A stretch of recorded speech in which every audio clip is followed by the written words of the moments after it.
Buletin Didik 28 Februari bersama saya Fazlani Harun. Assalamualaikum dan salam sejahtera. 407,097 calon akan menduduki ujian bertulis peperiksaan sijil pelajaran Malaysia SPM 2021 yang bermula Rabu ini hingga 29 Mac. Ujian bertulis itu akan dilaksanakan di 3,382 pusat peperiksaan di seluruh negara. Lembaga Peperiksaan Kementerian Pendidikan KPM dalam satu kenyataan berkata, bagi memastikan kelancaran pengurusan dan pengendalian peperiksaan, 50,514 petugas peperiksaan telah dilantik. Semua calon diingatkan supaya merujuk jadual waktu ujian bertulis SPM 2021. Ia bagi mendapatkan maklumat mengenai tarikh, masa, kod dan kertas peperiksaan serta arahan yang perlu dipatuhi semasa peperiksaan berlangsung. Jadual waktu itu boleh dimuat turun dari portal rasmi lembaga peperiksaan. Calon diingatkan membawa dokumen pengenalan diri dan pernyataan pendaftaran peperiksaan ke pusat peperiksaan. Turut perlu dipatuhi garis panduan pengurusan pentaksiran pusat dan peperiksaan awam yang terkandung dalam garis panduan pengurusan dan pengoperasian Sekolah 3.0 yang dikeluarkan KPM serta prosedur operasi standard ditetapkan Majlis Keselamatan Negara dan Kementerian Kesihatan. Dalam pada itu, KPM memantau rapi perkembangan banjir di negeri-negeri pantai timur dan memberi jaminan akan memastikan SPM 2021 berjalan dalam keadaan selamat dan teratur. Menterinya, Datuk Dr. Aziz Jidin berkata, pihaknya sudah merangka pelan tindakan bagi situasi banjir termasuk di Kelantan dan Terengganu ketika ini. Menerusi perkongsian di media sosial, beliau berkata perbincangan telah diadakan bersama Ketua Setiausaha KPM Datuk Yusran Shah Muhammad Yusof dan Ketua Pengarah Pendidikan Datuk Nur Zamani Abdul Hamid. Ia turut membabitkan pegawai Lembaga Peperiksaan LPM dalam menilai situasi semasa semua pusat peperiksaan SPM di dua negeri itu. KPM jelasnya menyedari situasi ketika ini pastinya memberi kesan kepada calon peperiksaan yang berada di kawasan terjejas banjir. Calon di negeri terlibat boleh menghubungi guru kelas atau setiausaha peperiksaan sekolah masing-masing bagi mendapatkan maklumat lanjut. Satu kenyataan rasmi bagi memberi penjelasan lanjut berhubung perkara itu akan dikeluarkan KPM. Sementara itu, situasi banjir di Kelantan dan Terengganu tidak banyak berubah. Sehingga jam 7 malam tadi, jumlah mangsa banjir yang berada di pusat pemindahan sementara seramai 20,794 mangsa. Ia membabitkan 6,065 keluarga di dua negeri berkenaan yang ditempatkan di 193 pusat pemindahan sementara PPS. Banjir di Kelantan sudah meragut 3 nyawa selepas mangsa ketiga lemas dijumpai di Kampung Kedepan Banggul Kulim, Rantau Panjang. Menurut Ketua Polis Daerah Pasir, ACP Muhammad Nasaruddin Mat Nasir, mangsa berusia 15 tahun terjatuh ke dalam air pagi tadi sebelum operasi mencari dan menyelamat dilakukan. Dua lagi mayat mangsa lemas telah ditemui semalam. Sementara itu di Terengganu, tinjauan di Kampung Sekayu, Hulu Terengganu mendapati penduduk trauma kerana kali pertama berdepan banjir besar. Pun begitu, banjir yang melanda beberapa kampung seperti Lubuk Pait, Sekayu dan Pak Badur mulai surut tengah hari tadi. Kerja-kerja pembersihan sukar dilakukan berikutan bekalan air dan elektrik terputus. Lebih rumit, rangkaian telekomunikasi juga tiada dan menyukarkan lagi mereka berhubung dengan pihak berkuasa untuk meminta bantuan. Di Australia, 110 pelajar Malaysia di Queensland yang terjejas banjir dipindahkan ke pusat penempatan sementara. Menteri Luar Datuk Seri Saifuddin Abdullah dalam ucapan di Twitter memaklumkan terdapat 348 rakyat Malaysia yang berdaftar di Queensland termasuk kira-kira 200 pelajar. Kementerian Luar dalam satu kenyataan memaklumkan Suruhanjaya Tinggi Malaysia di Canberra bekerjasama erat dengan pihak berkuasa tempatan Queensland, Wakil Komuniti Malaysia di Brisbane dan Majlis Pelajar Malaysia di Australia bagi memastikan kebajikan rakyat Malaysia yang terkesan terpelihara. Rakyat Malaysia di wilayah terjejas banjir dinasihatkan supaya sentiasa memberi keutamaan kepada keselamatan mereka dan mematuhi segala arahan dikeluarkan pihak berkuasa tempatan. Laporan, aduan atau permohonan bantuan konsular boleh dibuat dengan menghubungi Suruhanjaya Tinggi Malaysia di Canberra. Berdasarkan laporan pihak berkuasa Queensland, hujan sejak 25 Februari lalu dijangka berterusan antara 3 hingga 5 hari. Antara kawasan yang terjejas ialah Brisbane City, Bulimba, Hamilton, Milton, New Farm dan Newstead.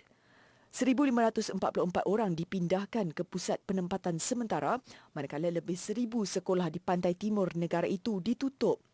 Setakat ini, 8 kematian direkodkan ekoran banjir berkenaan tetapi tidak melibatkan rakyat Malaysia. Kementerian Pengajian Tinggi KPT pula akan terus memantau keadaan pelajar Malaysia di Rusia dan Ukraine susulan krisis pergolakan antara kedua-dua negara. Menurut satu kenyataan yang dikongsi di Facebook, seorang pelajar Malaysia yang berada di Universiti Lviv, Ukraine, berada dalam keadaan selamat ketika ini. Pelajar itu dibawa ke kedutaan Malaysia di Warsaw, Poland bersama rakyat Malaysia yang lain. Mereka akan dibawa pulang ke tanah air dalam waktu terdekat. Dalam pada itu, bagi pelajar yang berada di Rusia, mereka akan kekal berada di universiti masing-masing berikutan jarak antara universiti dan kawasan bergolak agak jauh. Pihak kementerian melalui Pejabat Education Malaysia di London EML akan terus memantau perkembangan terkini konflik sekaligus memastikan keselamatan pelajar terjaga. KPT turut menasihatkan pelajar serta ibu bapa yang mempunyai sebarang pertanyaan berhubung perkara ini untuk terus hubungi talian yang tertera.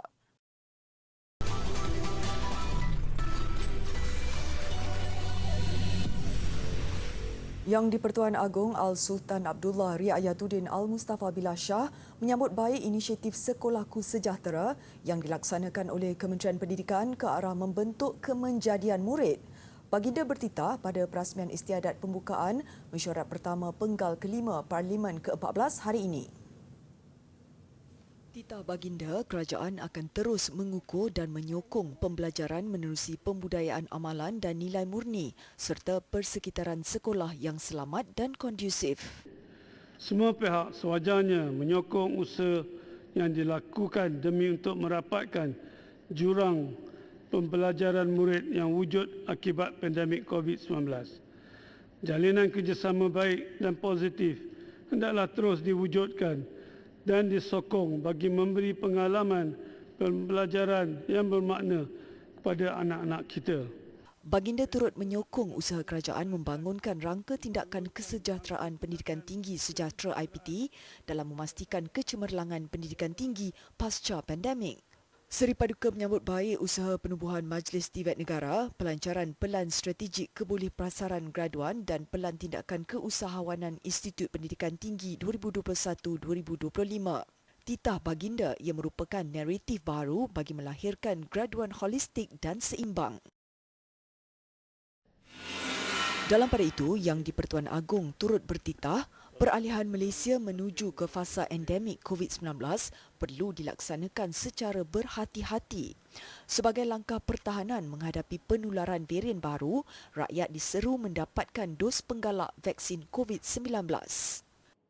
Bagi memastikan imuniti kekal pada tahap optimum dan sebagai benteng dalam menghadapi varian baru, beta menyeru agar rakyat beta untuk mendapatkan dos penggalak menerusi program yang sedang dilaksanakan oleh kerajaan. Titah baginda, negara berada di kedudukan ke-13 dari 122 negara dalam Indeks Pemulihan COVID-19 Niki Asia dan program imunisasi COVID-19 kebangsaan PIK telah berjaya mencapai liputan vaksinasi lengkap sehingga 98% populasi dewasa. Baginda turut menyokong strategi pengujian COVID-19 kebangsaan dan tindakan afirmatif kerajaan untuk mengurangkan harga kit ujian kendiri sebagai langkah pengukuhan tindakan kesihatan awam dan pemerkasaan komuniti. Melalui pendekatan itu, titahnya pembukaan semula sektor ekonomi dan sektor sosial boleh direalisasikan secara selamat. Hai adik-adik, adik-adik pernah main gitar tak? Selalunya bila kita petik tali gitar, kita akan nampak getaran. Tapi pernah tak kita tengok macam mana alunan, corak alunan getaran itu? Hari ini akan nak tunjuk oscilloscope. Kita akan tengok corak alunan tali gitar.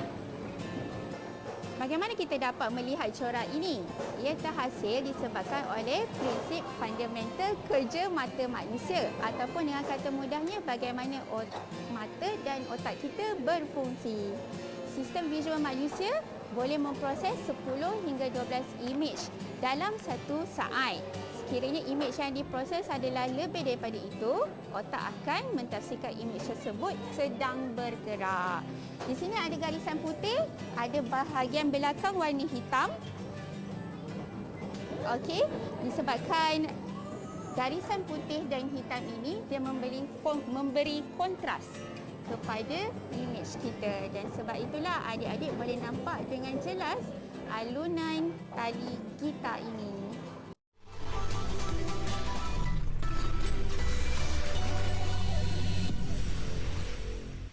Situasi atau fenomena salji bukanlah perkara mustahil di kawasan tanah tinggi seperti Gunung Kinabalu. Ketua Pengarah Jabatan Meteorologi Malaysia, Met Malaysia, Muhammad Helmi Abdullah memaklumkan ia boleh berlaku apabila suhu udara mencecah 0 darjah Celsius selain terdapat kelembapan yang mencukupi. Tapi ada kalanya juga boleh juga berlakulah dalam keadaan tertentu apabila suhunya sejuk di bawah takat beku dan adanya kelembapan yang mencukupi, dan keadaan cuacanya ataupun biasanya keadaan anginnya adalah agak perlahan ataupun tidak berangin lah. Jadi itu boleh menyumbangkan kepada pembentukan salji tersebut, suatu fenomena yang jarang kita lihat tapi boleh berlaku. Jelas beliau, kebiasaannya proses pembekuan boleh dilihat iaitu penghasilan ketulan ais di permukaan batu-batu yang sejuk. Tetapi ada kalanya dalam keadaan tertentu, salji boleh terbentuk apabila suhu sejuk di bawah takat beku dan kelembapan mencukupi, selain keadaan angin yang agak perlahan di sesuatu kawasan. Di media sosial tular video pendaki dan malim Gunung Kinabalu yang terkejut selepas merasai pengalaman luar biasa melihat ketulan putih dipercayai salji jatuh di kawasan sayat-sayat dekat puncak Gunung Kinabalu pagi tadi. Dalam kejadian jam 6.20 pagi itu, cuaca difahamkan sangat sejuk sebelum ketulan putih jatuh selama kira-kira 2 minit. Anugerah Screen Actors Guild atau SAG Awards berlangsung hari ini menandakan musim anugerah secara rasminya bermula di Amerika Syarikat. Tidak seperti majlis anugerah Hollywood yang lain, SAG Awards lebih bermakna kerana pemenangnya diundi sepenuhnya oleh juri aktor. Karya indie berbajet rendah Coda menerima anugerah utama iaitu barisan pelakon terbaik kali ini. Coda mengisahkan seorang gadis, Ruby Rossi, satu-satunya individu yang boleh mendengar dalam keluarganya. Sementara itu, Will Smith dan Jessica Chastain dinamakan pelakon terbaik. Smith menang menerusi wataknya sebagai Richard Williams dalam filem King Richard iaitu bapa kepada jago tenis Venus dan Serena Williams. Manakala Chastain diiktiraf menerusi wataknya yang melalui pelbagai transformasi dalam The Eyes of Tammy Faye. Sementara itu, dominasi Squid Game berterusan di pentas antarabangsa apabila Lee Jong Jae muncul aktor Asia pertama dinobatkan pelakon terbaik drama dalam sejarah SAG. Manakala Jung Ho Yeon menang aktris terbaik drama. Secara keseluruhannya, bagi kategori TV, barisan pelakon Succession dan Ted Lasso diangkat sebagai yang terbaik untuk genre drama dan komedi.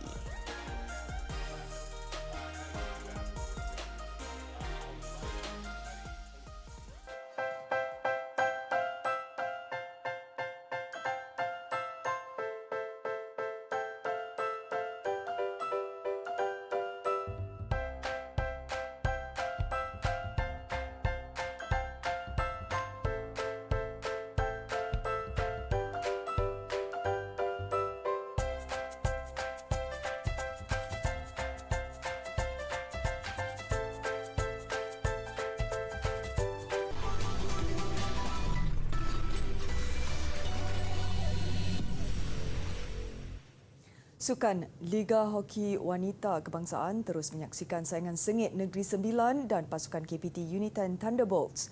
Begitupun ketika Negeri Sembilan berpesta gol menumpaskan Sarawak Ladies 7-0, Unitan Thunderbolts dipaksa bekerja keras sebelum menang tipis 3-2 mengalahkan Sabah. Aksi di padang utama Stadium Hoki Nasional Bukit Jalil menampilkan perlawanan menghiburkan KPT United Thunderbolts menentang Sabah.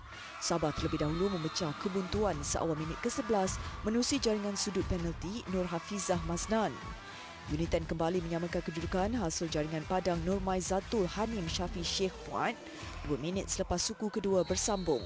Sejurus kemudian giliran United di depan selepas Raja Nur Sharina Raja Syabudin menyempurnakan gol sudut penalti minit ke-33. Sabah nyata belum mahu mengalah. Nur Asfarina Isah Yifika Isahidun menjaringkan gol penyamaan Sabah untuk kedudukan 2-2 menerusi pukulan penalti. United membuktikan kehebatan tersendiri apabila memastikan kemenangan 3-2 melalui jaringan kedua peribadi Raja Nur Sharina juga susulan sudut penalti.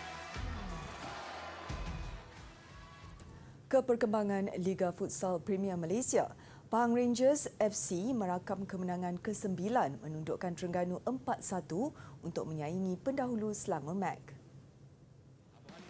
Penguasaan Pahang Rangers bermula seawal minit ke-5 apabila Abu Hanifah Hassan membolosi gawang Terengganu.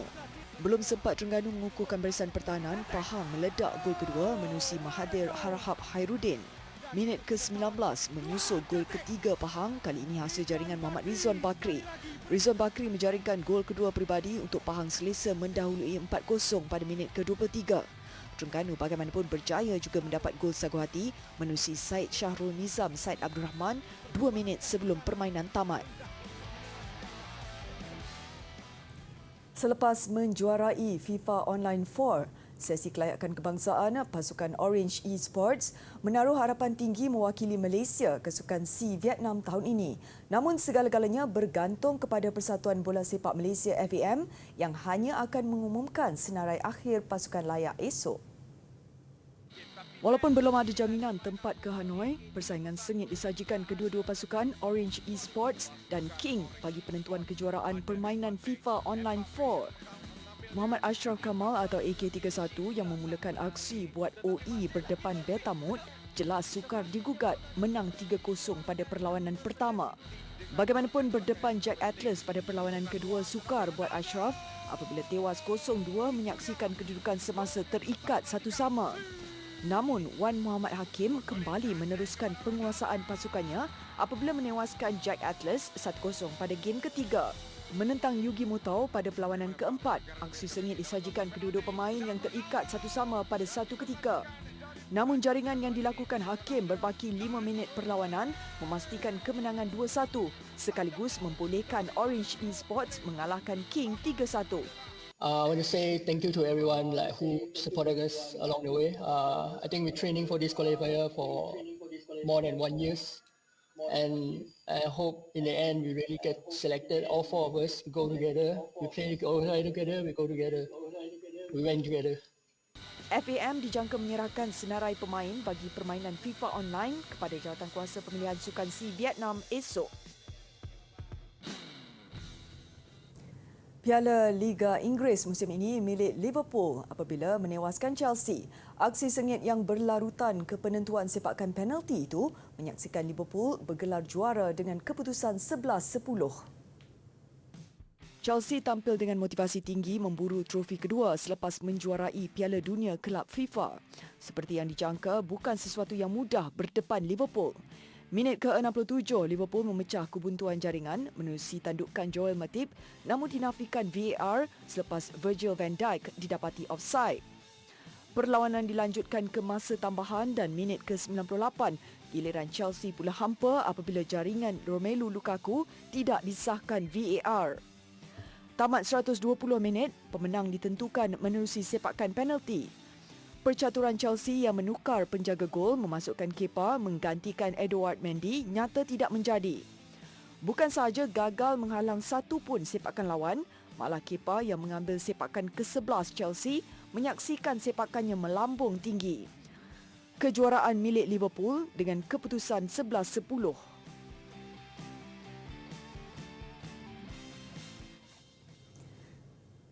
Festival Renang Musim Sejuk di Tasik Beku di Newport, Amerika Syarikat mengakhiri Buletin Didik. Saya Fazlan Harun. Assalamualaikum dan selamat malam.